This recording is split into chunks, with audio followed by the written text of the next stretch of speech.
showing up. Oh, so most of you were here yesterday. Oh, that's commitment. You know, in the old days, there'd be like a handful of Thursday people. And then Friday was like, you know, the onslaught. Well, before that, there was nobody here on Friday until Rich got a hold of Fridays. Yeah, that's right. I got a hold of Fridays. I'm just trying to listen to manners. And now they're here. That seems contradictory, but whatever. The point is, Thursdays used to be not well attended, especially when we didn't do the show on a Thursday. It was weird. You come here to load in gear, nothing. Nobody, not a single. I mean, you're like, wow, this is going to be a real crap show. And then Friday they show up, but not now. Not in the New Vegas. Now, you all are showing up en masse for the big events. How many of you enjoyed game night last night?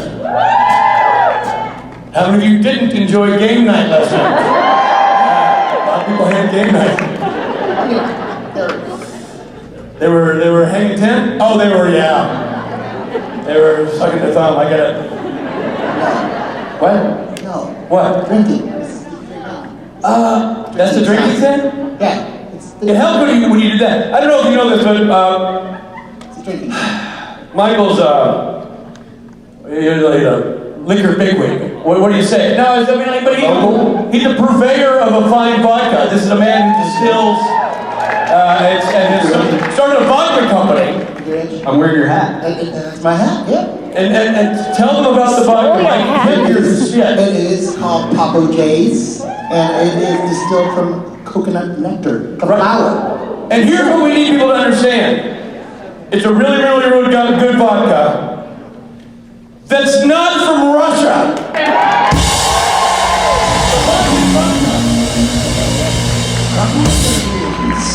Where none of it goes to the Russians. It's delicious. It's fantastic. Thank you, Rich. And as it says on the bottle, it gets you shitty fast. It really does, and that's Sure great. does. I'm bummed. It sure does. I'm really bummed that it's not called robot mics. Shitty vodka? No! I didn't say he's taking the word shitty. He moved it. Oh, right. It gets you shitty. It gets you shitty. Got it. That's Latin for hammer. Hammer. Okay. Right. Highlights and lowlights. Look, it's been the first time I've been back on this stage in actually a day. I was here yesterday. That was a test and you all failed. It's really sad. Good question. Or it shows what a low impact player I am. I forgot that I was just here. When do you get here, Rich? Well, we'll see. I might show up Sunday for a brief moment. I feel like we're gonna have a full boat this weekend. I feel like because I haven't been able to be here, but Rob's been here. Now I'm here, Rob's not here, but Rob will be here. And then Rob's been here, and I haven't been here, and Matt hasn't been here. But then Rob and Matt have been here, and I wasn't here. And now I'm here and Rob and Matt are not here. The long and the short of it is, it's time that you all knew, Rob, Matt, and I are the same person. Somewhere far away, Matt Cohen's abs just threw up. They're personally offended. All 19 of them. We're all, somewhere in gym, man, just dropped the weights. I'm being maligned. I don't know why it's Westerns. Matt, Rob, and Rich are all going to be in the same building at the same time. And to me, that's right there, quality of care. But this isn't about me, or Matt, or Rob, or Matt's abs. This is about our next guest. The man who's going to start off this day. He is a genius actor, an old school gentleman, and literally my oldest friend in Southern California. Ladies and gentlemen, it brings me great pleasure to introduce to you the always classy Timothy Omundson.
that was slightly overwhelming. I guess I missed you. Sorry. I'm not crying, you're crying. That is also true. So I'm doing this a little differently this time because I'm using a new fancy lab mic because I want to give a stock around and see everybody like I used to in the old days when I was Brian Nibble. Hey gang, how's everybody doing?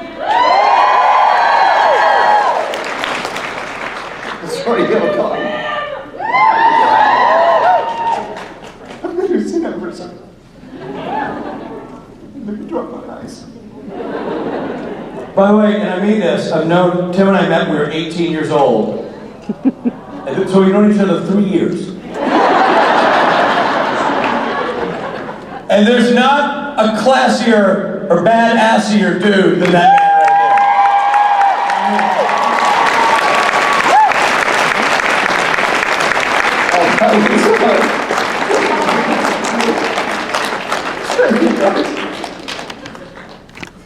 Oh. Hi, I'm Tim. I played piano on the show.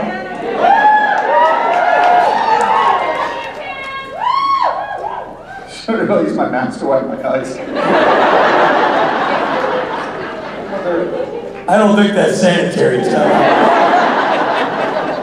It's okay, I know who I was kissing. Hey, everybody.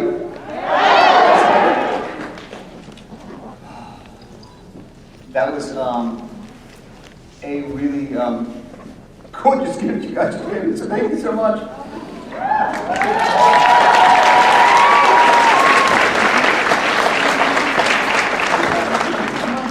Oh, human ballet, Richard?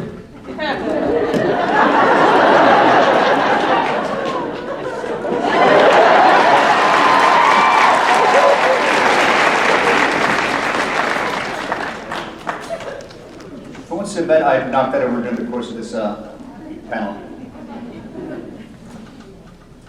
Okay, I think I'm emotionally composed.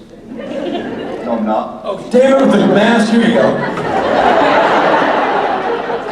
Way cleaner. Most of those napkins are not used. Why do they smell like you, Rich? You're welcome.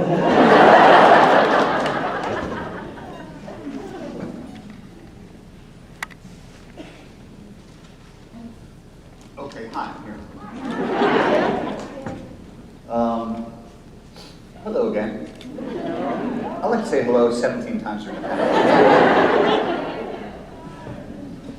Richard Spade, thank you for that beautiful introduction. I tell you something. You're one of the guys I don't have to lie about. On Sunday, every intro is full of shit. But not today, buddy. Not with you. Would anyone like to ask a question? Right, you got one right in there, buddy. Over there. Hey, Tim. What are we doing here? We're going this direction first. Oh, hang on. Actually, I'm gonna. Hi. Hi. So, You're. Oh, up there. It's Amanda. Hi, Amanda.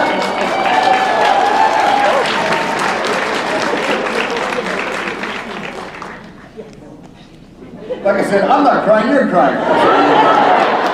I was trying not to cry. So, I have a two-parter for you. Oh, Okay. Allison says hello, by the way. I was gonna ask where's Allison, so that answers one question. She'll be here tomorrow. Okay. I will find her tomorrow. All right. So my other question is, I spent the last 5 years on and off coming to these things and getting to annoy Rich and Rob and asking them stories about you. And now I'm going to give you a chance to turn tables and embarrass Rich. So tell me anything.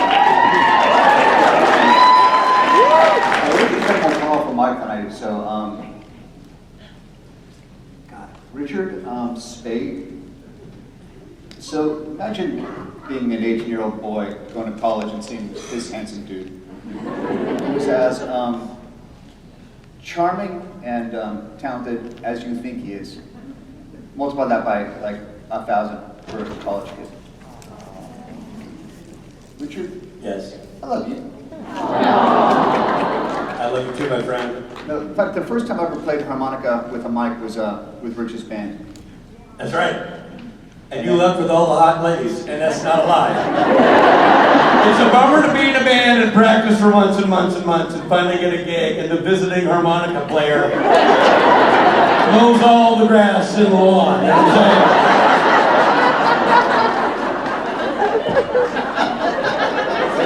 You can't help it, I get it. It's a gift, so what are you going to do? Okay, maybe a little truth. So, I have no embarrassing stories about Richard.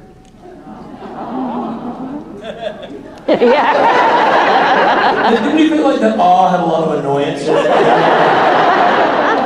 I will tell you, just to piggyback on Tim's story, just I remember meeting Tim for the first time, and I've told this story several times. I'll make it brief. But walking into a party at University of Southern California, where we both went to college, and Tim, I'm 18 from Nashville, Tennessee, and I look like I'm 15 from Nashville, Tennessee.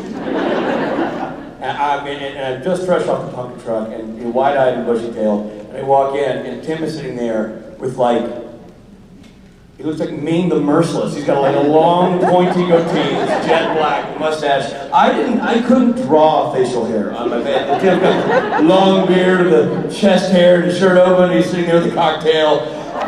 Like he always has, he seems like he's from a bygone era. You know, he's standing there and he's like, "And who be thou?" "And who is thine date?" I got pie patches on my smoking jacket. Exactly. You got pie patch on his smoking jacket. And I remember thinking, wow, the leap from freshman to sophomore is significant. Will I look like that next year? So after he passed the interview, I decided to let him stay. And hey, how did I get a job on Supernatural? Not from me, I tell you that much. But that wasn't the first time we worked together. No, how did I get a job on a show called Jericho? Jericho. And again, I was already working on Jericho, and Steve Chbosky met with you about doing Jericho, and Steve Chbosky, who wrote Perks of Being a Wallflower and directed that movie, and directed the movie Wonder, and directed the movie, the Evan Hansen film that just came out. Very talented guy, also went to USC. And he and I were great friends in college. But Tim and I were great friends, but Steve didn't know you. No, I didn't know him at all. So I connected the dots with these dudes. And I don't know if that sweetened the pot at all, but then Tim ended up on the show. So I like to think that I had everything to do with it. I think I had nothing to do with it, but I love the fact that we could all triangulate it. 100% Richard had everything to do with me getting that job.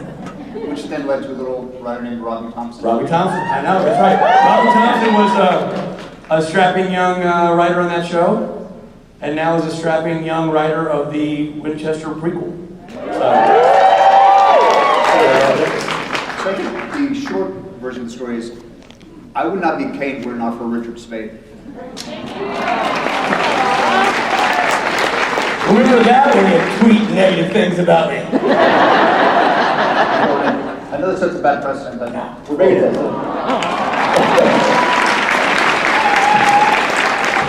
You know, I will say this. We all know that Tim kicked a stroke in his ass. And there was one thing that was universally stated when Tim had this issue, and he's like, oh, I'm going to need maybe a little help, getting back to my square dancing. I was like, there's nobody I know who was actually born to use a cane. Like it actually suits his persona, for whatever use.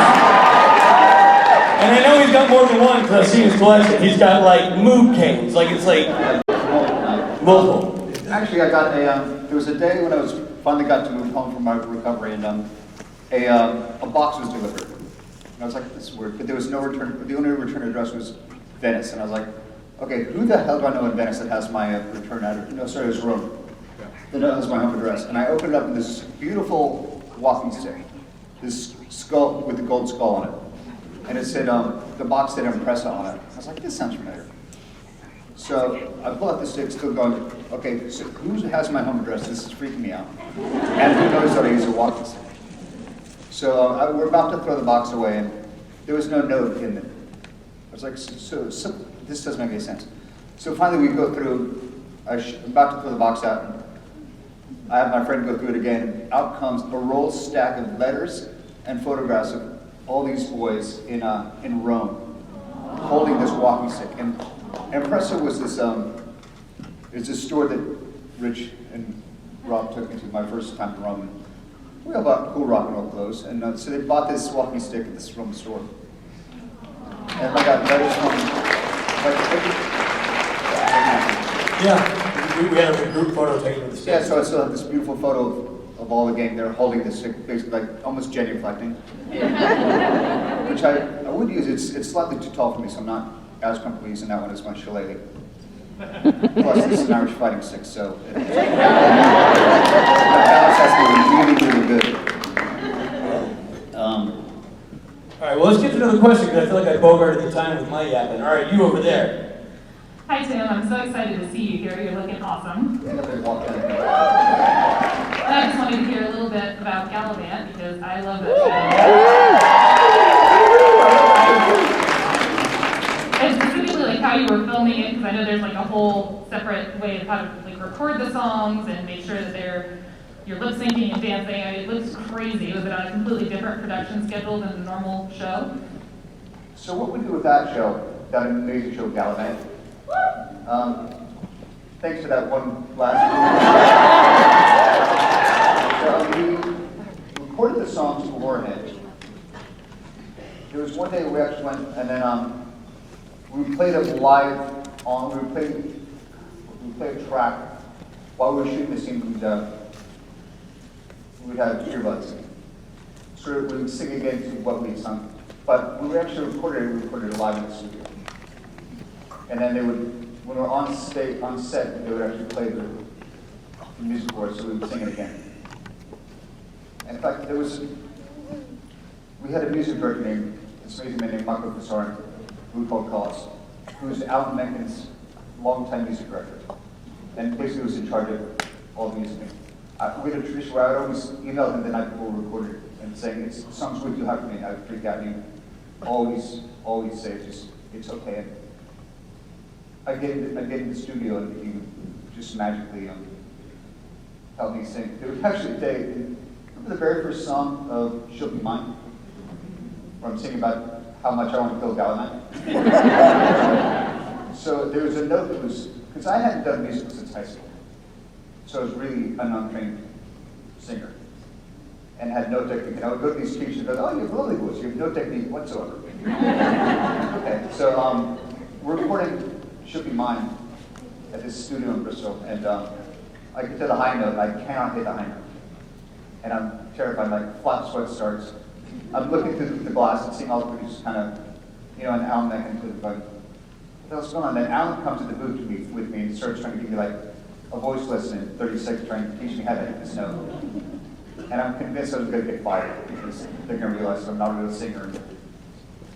But somehow I managed to hit the note. We recorded it and used that one in the TV show. But prior to, so then we went on hiatus, and I promised myself I would never have that happen again. So I really doubled down on voice lessons, actually got some singing technique. But there's nothing scarier than a legend like Alan Menken walking in a recording booth with you, going, okay, so what you do is you think of a wig, like basically trying. I still at this age know what I was talking about. Like trying to give you a voice lesson just so you can hit this one note so they can record so they can go home and I cannot get fired. But they kept me around for another season and a half. Yep. Thank you for that question.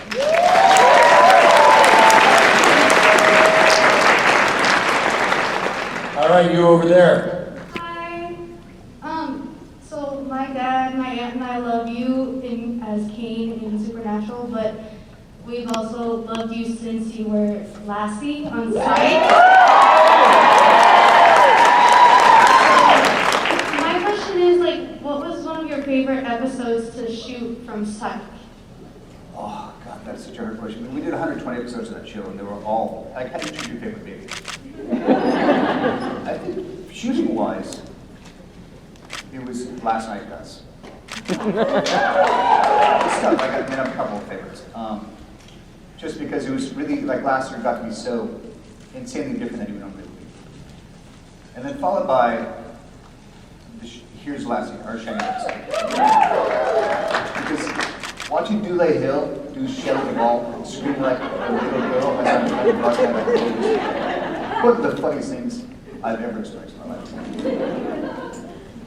That's a really tough question. Have you heard about the Psych Rewatch podcast?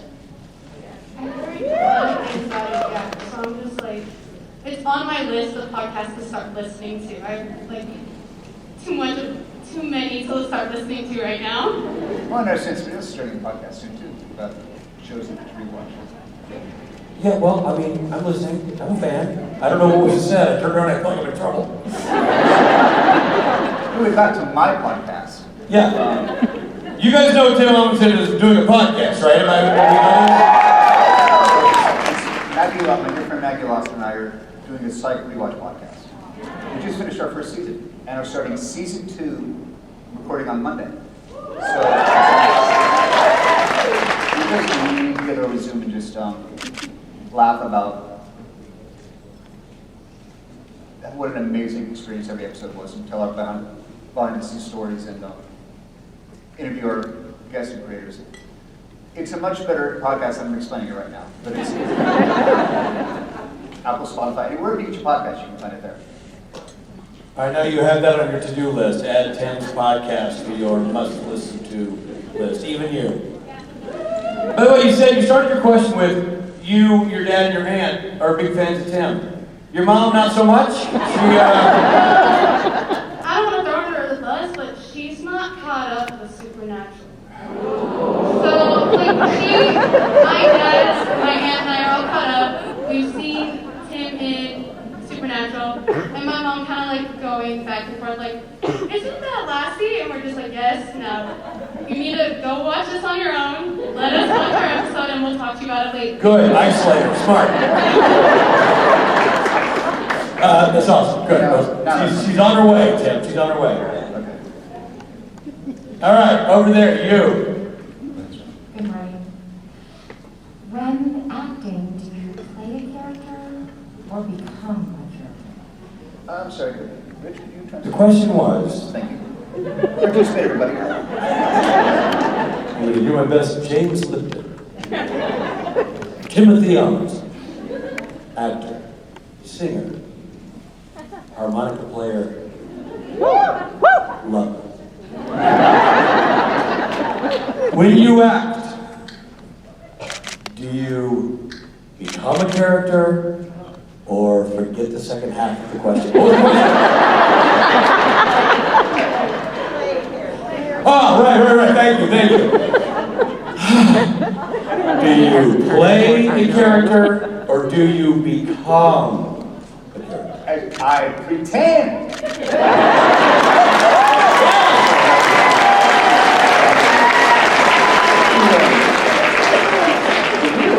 Very sweet question. Is I obviously am not the father murderer.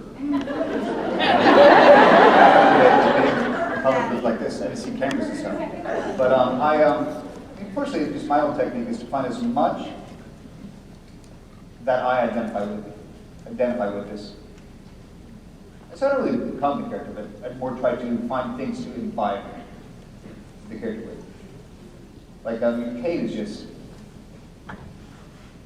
obviously he's much more badass than I am. Well, I think so. Although if he was, sorry, got a little on the nose. How professional is that?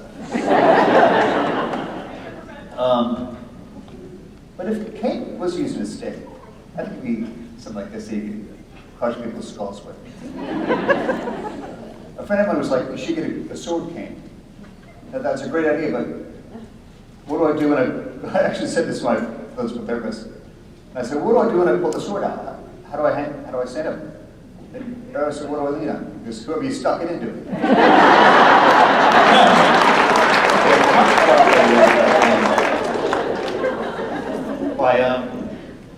New Vegas next year. And I'm just starting to sort of take baby steps without the stick, without needing the stick as much. So. Well, the stick's trying to go. You might get back to your tap dancing class, but you might decide to keep that stick just as a thing. It works for you. I just want to get to the point where I don't need to lean on it as much so I can be all fancy like I used to with the little use it, walk the stick like a gentleman. Yeah. You know what I'm talking about. I know what you're talking about. Like in the 40s when you were in college. There's a certain or I'm not going to try here because I don't want to fall in front of like the people. You're doing great. How badass is that? This new.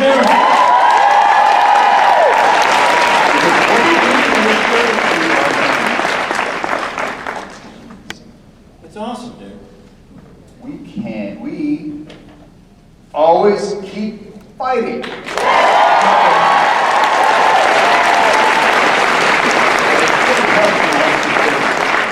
amazing fan base like you guys who have continued to lift me up and buoy me as my entire recovery process.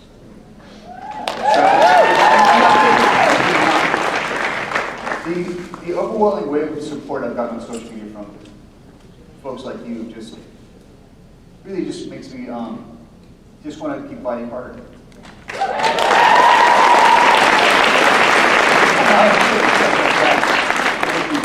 There's like a young child who just lost his dog. Who's just proof of how much I appreciate you guys. Hope you all realize that.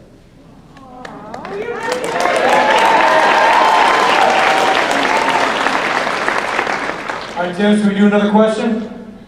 Let's do one. We're over here, right? Okay, you. All right, so remember, Richard, you also attended with him to college. Yeah, I recall pretty much. I remember that, okay. Okay, two things. One, Tim, I also loved you as Lassie.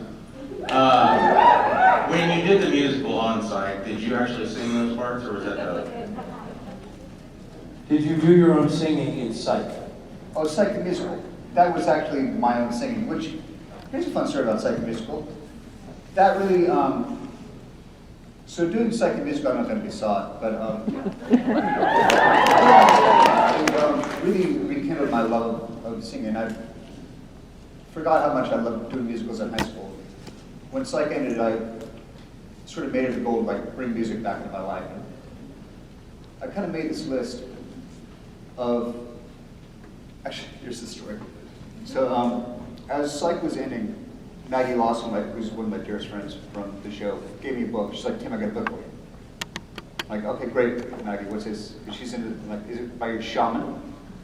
Because I'm kidding, but she's really into like, just more positive power. So it was called The Magic of Believing. I'm like, this is nonsense. What is it? So basically, she's like, you'll love it. It's just all, it's not nonsense, take that back. It's about, really it's about manifesting. So I was flying back and forth between Vancouver and LA as the show was ending. And I started making a list of what I wanted my next phase of my career to be. And she said, I think I wrote, I wanted to have something where I could finally have a beard. And I said, I want to sing. And then next thing I know, Galvan came around. And so it was all because, I was saying, Maggie, the magic of belief. I'm walking around this bookstore trying to find it, and I couldn't remember who wrote it, but I looked at like, what do I look at? The mumbo jumbo section, the S section. I looked at it, and I'm walking around going, where is this book? And I turned the corner, and literally the book is like sticking this far out of the shelf. And it stops me dead in my tracks. And I take a picture of it, and I send it to Maggie, and I'm like, this is weird. She strikes back and goes, no, it's not. So, does that answer your question? Yeah, and the other part was, how big of a transition was it from Lassie to go to King? How was it? How was the transition? How was the transition from Lassie for 7 years to King? God, it was so fun. Maybe because I got to work with my friends. I never got to work with Rich on that show. No, weirdly. Yeah, but I was so excited to do Super because I was a fan of the show. In fact, when I first got to set, I was still getting caught up on season 1. So between 11 days, I was sitting there watching the show on my computer while they're filming. Like, Tim, we're ready for you. I'm like, yeah, I'm not ready for you yet. Just give me 20 more minutes, Mom, please. So then to get to play a role like Kane was just incredible. Just to be, like, I mean, last year was a badass, but there's badass and then there's Kane badass.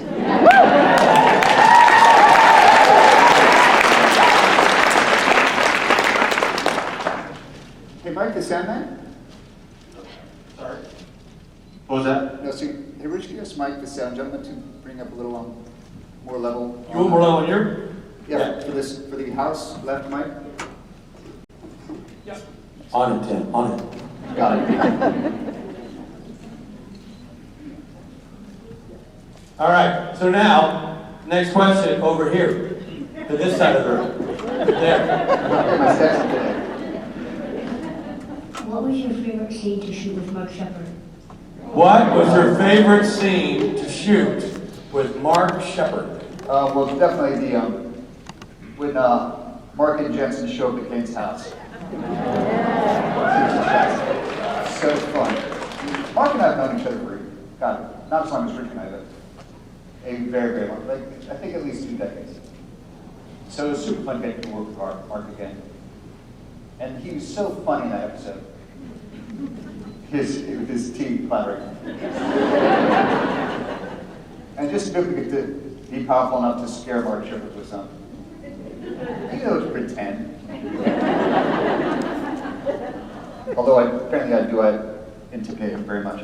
That's not true at all. That's bullshit. I don't know, I might stick with that narrative. I like that version better. Okay, you over here. Hi, welcome home, Lassie. You've been in so many shows and have come to so many great characters. I wanted to know how it felt playing these roles, Lassiter, Kane, God, which, by the way, is my favorite episode of Lucifer.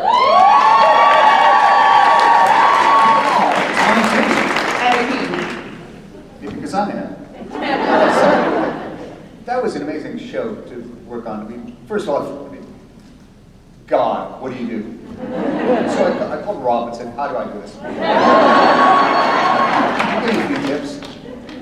He just said, just trying to look really steely blue eyes, grow a beard, and just learn your lines.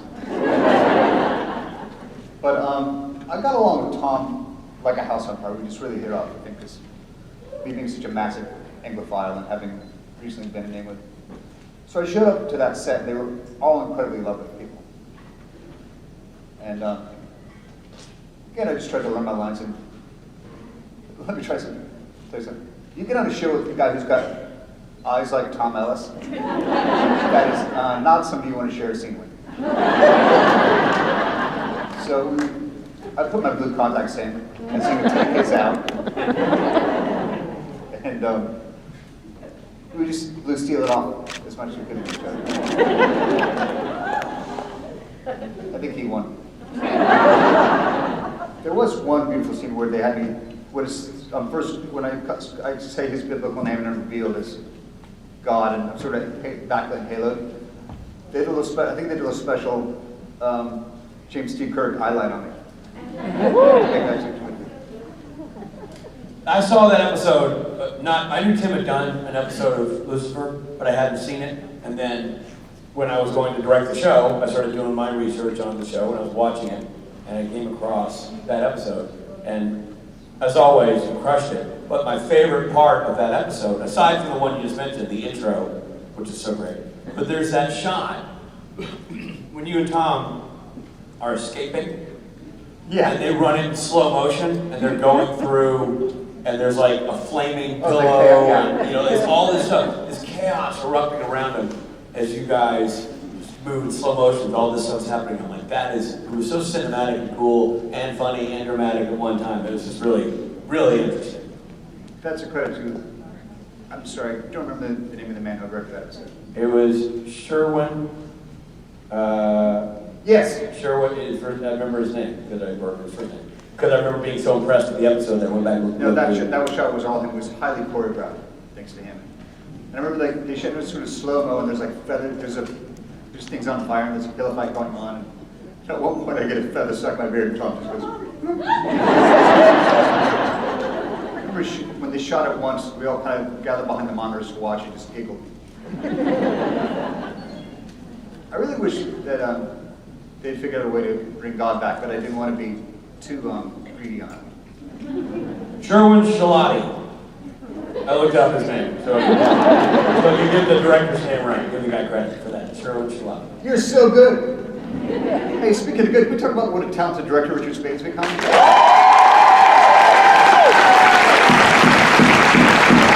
Thank you.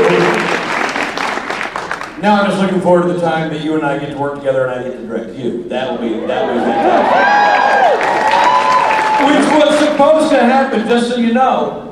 Anybody who's fans of Kings of Con, Tim Omundson was supposed to be the guy who ate the au gratin potatoes. He was supposed to be that, because we wrote that episode for Tim, about Tim, because Tim freaking loves au gratin potatoes. I went and had a steak with my buddy Ron last night at this really nice steakhouse. No au gratin potatoes. Made that place burn to the ground. Were you guys at that famous dinner where Tim destroyed the au gratin potatoes? And so for anybody who's seen Kings of Con, that really happened. We all had a group dinner, and it was family style. It was getting passed along. And suddenly you noticed the potato plate wasn't making the turn. What's going on? And Tim, who was literally wearing like a purple suit and an ascot, because, you know, it was Wednesday, and he was there, and he's just dumping I'm like, yo, there's another side of the table. I think you're taking that a little further. I knew you were going to say that. That's what he says every time. He's like, you're exaggerating. And Harky methinks it was a normal portion. and I remember, I was giving him crap. I'm like, I pass those potatoes on down, bro. And he's like, oh, I don't believe I overserved myself. And the next day, I had to introduce him, like we did today. And I introduced him because I've always called him Timmy O. So it's my nickname for him for 30 years. And so I introduced him as Timmy O'Gratin. And he literally took the stage like this. Just super annoyed. And Rob and I went up backstage like, I don't think Tim likes being called Tim O'Gratin.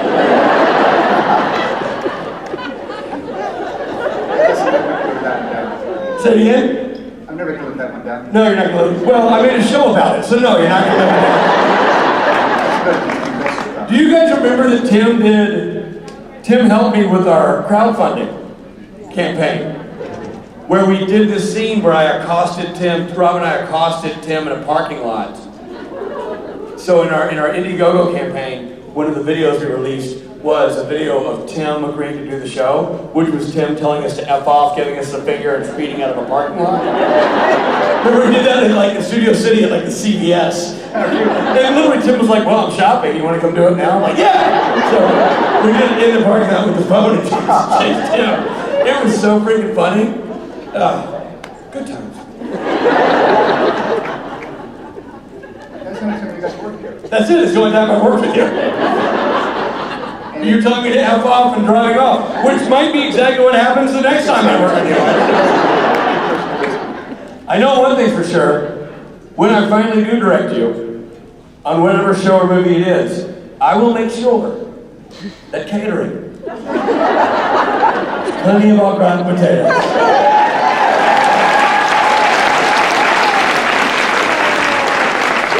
In your trailer, sir.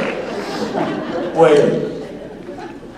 All right, let's do another question. Who's up? Which side are we on? Oh, we're back there. Hi. Hi, so my name is Irina. We love Kane. I'm actually, my group of friends has a nickname for him. We call him Murder Daddy.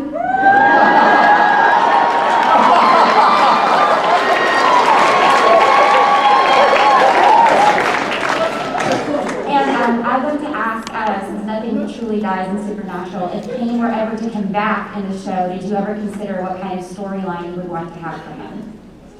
I maybe dance with a few in my head.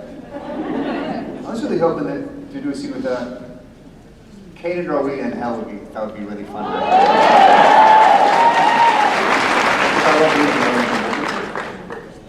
Plus, I thought that'd be a pretty badass combination. So, season 16?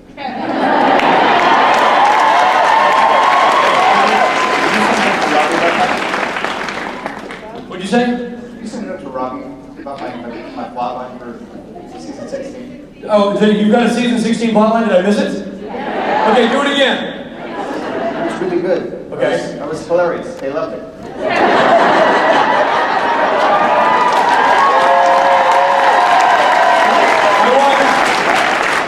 Everybody to take out your phones, get on Twitter, tag Robbie Thompson, and describe this plot for season 16 right now so that he gets bombarded and frightened. Would it be weird if Rowena referred to him as Murder Daddy? I think that would be weird.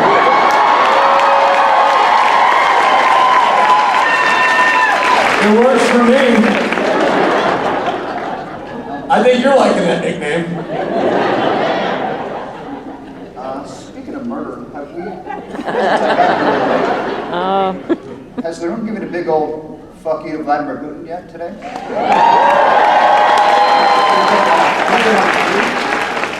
1, 2, 3. Fuck you! Thank you, Ernest.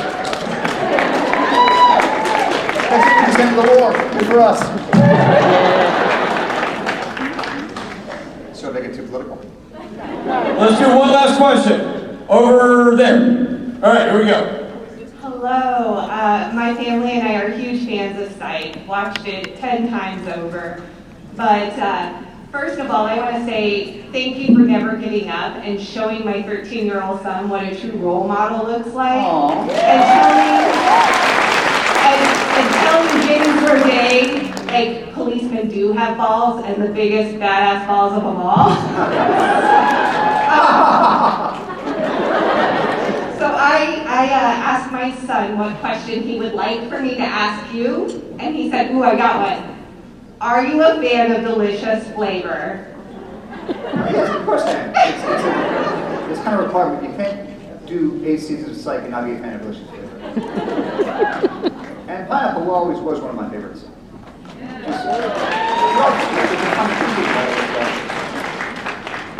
What's your son's name?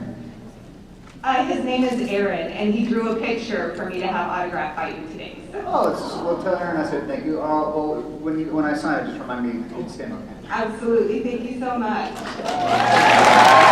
Ladies and gentlemen, you don't get cooler, or better looking, or more talented, more driven, or more inspirational than that man.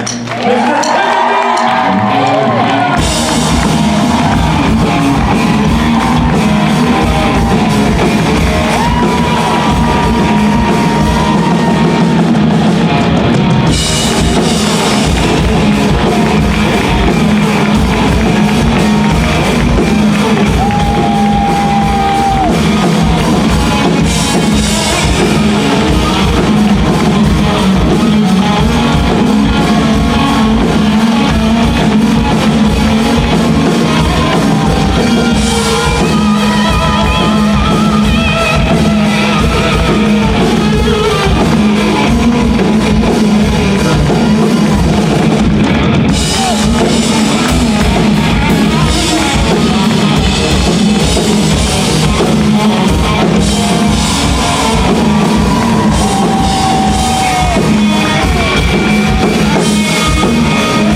guys.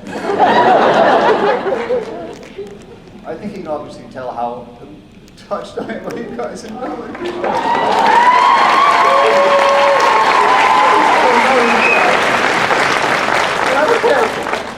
love you too. I'm so blessed to be a part of this, man. And thank you for embracing me throughout my entire, well, even before my brain tried to kill me. But especially after my brain tried to kill me. Thank you guys for embracing me this entire journey. You're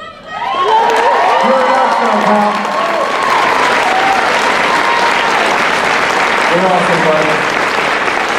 And he's here the rest of the day. Go say hi to Tim. I'm telling you, not a better man on the planet.